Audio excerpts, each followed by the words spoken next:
మన తెలంగాణలో కొన్ని రోజుల క్రితం ఇన్ఫ్యాక్ట్ చెప్పాలంటే కొన్ని సంవత్సరాల క్రితం కలకలం రేపిన మారుతి హత్య కేసు. అంటే మారుతి ఎవరైతే ప్రణయ్ని చంపారో అది ఒక రకంగా కలకలం సృష్టించిందనే చెప్పాలి. మన తెలంగాణలో హాట్ టాపిక్ అయింది. అలాంటి కేసే మళ్ళీ ఈ మధ్యకాలంలో అయితే జరగడం జరిగింది. తెలంగాణ రాష్ట్రంలోని పెద్దపల్లి జిల్లా ముప్పిడితోట అనే గ్రామంలో సాయి అనే ఒకరిని దారుణంగానైతే గొడ్డలతో నరికి చంపడం అయితే జరిగింది. స్నేహితులతో కలిసి ఆనందంగా గడుపుతున్న సాయి కుమార్ను గొడ్డలతో నరకడంతో అక్కడికక్కడే మృతి చెందాడు. పూర్వకాలంలో అగ్రకులాల వారికి, చిన్న కులాల వారికి, బీసీ కులాల వారికి కుల ఘర్షణ ఉండేది. కానీ ఈ మధ్య కాలంలో బీసీ చంపడం అనేది తెలంగాణలో హాట్ టాపిక్గా మారింది. తెలంగాణ రాష్ట్రంలోని పెద్దపల్లి జిల్లా ముప్పిడితోట అనే గ్రామంలో పరశురాం జోష్నలో జన్మించిన వ్యక్తి సాయి. వీరికి చెల్లి కూడా ఉంది. దురదృష్టవశాత్తు ఈ మధ్య కాలంలో ఆ అమ్మాయి డెంగ్యూతో మరణించడం జరిగింది. ఎవరైతే ఈ సాయి వాళ్ళ చెల్లి మరణించడంతో ఒక్కడే ఉన్నాడనే ఉద్దేశంతో తల్లిదండ్రులు గారాబంగా పెంచడం జరిగింది. డ్యూక్ బైక్ కొనివ్వడము, గోల్డ్ కొనివ్వడము. ఇన్ఫ్యాక్ట్ చెప్పాలంటే 10th క్లాస్లో ఫెయిల్ అయిన తర్వాత సప్లీలు పాస్ అయ్యి మళ్ళీ ఇంటర్ సెకండ్ ఇయర్లో సప్లీలు పడడంతో ఇక చదువు నాతోని కావడం లేదు అనే ఉద్దేశంతో తిరగడం జరిగింది. అదే గ్రామానికి చెందిన సదయ్య వాళ్ళ కూతురు ఎవరైతే సదయ్య ముద్దురాజు కులస్థ మనం ముందుగా మాట్లాడుకున్నట్టుగా ఒక బీసీ అంటే గౌడ కులస్థానికి చెందిన అబ్బాయిని ముద్దురాజు కులస్తుల అమ్మాయికి సంబంధించిన తండ్రి అయితే చంపడం జరిగింది. ఈ సదయ్య వాళ్ళ కూతురే సౌజన్య. తను పెద్దపల్లి దగ్గర ఉన్న టౌన్లో ఆమె ఇంటర్ చదువుతూ ఉండేది, ప్రైవేటు హాస్టల్లో వండుకుంటూ. ఈ సాయి అనే వ్యక్తి ఈ సదయ్య వాళ్ళ ఇంటి పక్కన ఉండే గ్రౌండ్లో క్రికెట్ ఆడుతూ ఉండేవాడు. 6 నెలల పాటు వెంటపడడంతో ఆ అమ్మాయి అతని లవ్ను యాక్సెప్ట్ చేయడం జరిగింది. ఎందుకు తల్లిదండ్రులు ఒక్కడే కొడుకు అనే ఉద్దేశంతో ఏమైనా మందలిస్తే ఏమైనా చేసుకుంటాడనే ఉద్దేశంతో అల్లారు ముద్దుగా పెంచడం అయితే జరిగింది.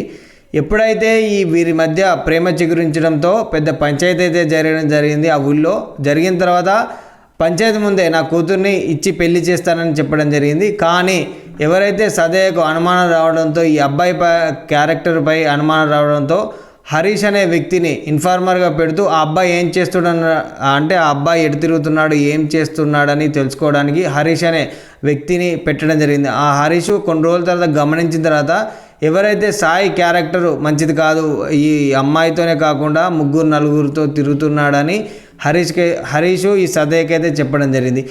ఇలా ఉండగా పోయిన సంవత్సరం అంటే 2024 వినాయక చవితి అప్పుడు ఈ సాయిని చితకబాదనం అయితే జరిగింది.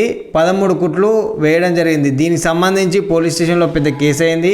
పోలీస్ స్టేషన్కు తీసుకువెళ్ళిన తర్వాత కేసును పరిశీలించి సాయిని ఇంకోసారి ఆ అమ్మాయి జోలికి వెళ్ళొద్దని వారించడం అంటే వార్నింగ్ అయితే ఇవ్వడం జరిగింది.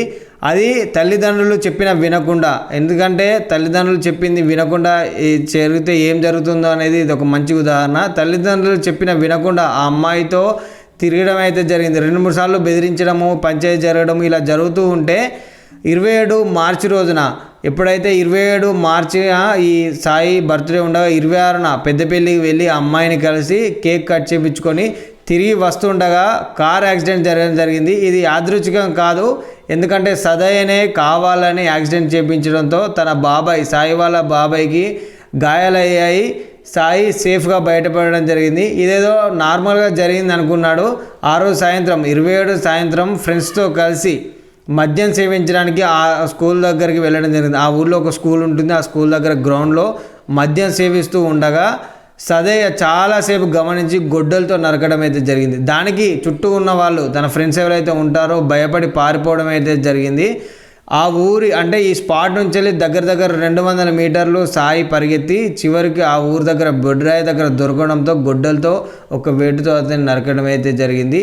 ఆ చోట రాత్రి మృతుడు సాయి కుమార్ ఎవరైతే ఉన్నారో సాయి కుమార్ అక్కడ స్నేహితులతో ఒక పుట్టినరోజు వేడుకలు అయితే చేసుకుంటా ఉన్నాడు. స్నేహితులతో సంబరాల్లో మునిగి ఉండగా నిందితులు ఎవరైతే ఉన్నారో అమ్మాయి తరపున తండ్రి కావచ్చు, ఇంకా ఇతర బంధువులు కావచ్చు, వాళ్ళు ఎవరైతే ఉన్నారో అక్కడ అటాక్ చేశారు. అక్కడ అటాక్ చేయగానే గొడ్డలతో ఒక వేటు పడగానే అక్కడి నుంచి ఇక్కడికి సాయి కుమార్ పరిగెత్తుకొని వచ్చాడు. ఇప్పటికీ ఆ ఊరు గ్రామస్తులు అందరూ తేరుకొని సదయ్యను దొరకబడదామనే ఉద్దేశంతో ఉండగా సదయ్య బైక్పై పరారయ్యడం అయితే జరిగింది. ఈ మధ్య కాలంలో నల్గొండ జిల్లాలోని మిర్యాలగూడలో అయితే హత్యకు సంబంధించిన మారుతి ప్రణయ్ని అయితే చంపడం జరిగింది కదా, దానికి సంబంధించిన జడ్జిమెంట్ అయితే రావడం జరిగింది. దగ్గర అందులో ఇన్వాల్వ్ అయిన 6గురిలో A1 వ్యక్తికి అయితే ఉరిశిక్ష విధిస్తూ మిగతా వాళ్ళందరికీ అయితే జీవిత ఖైదు అయితే విధించడం జరిగింది.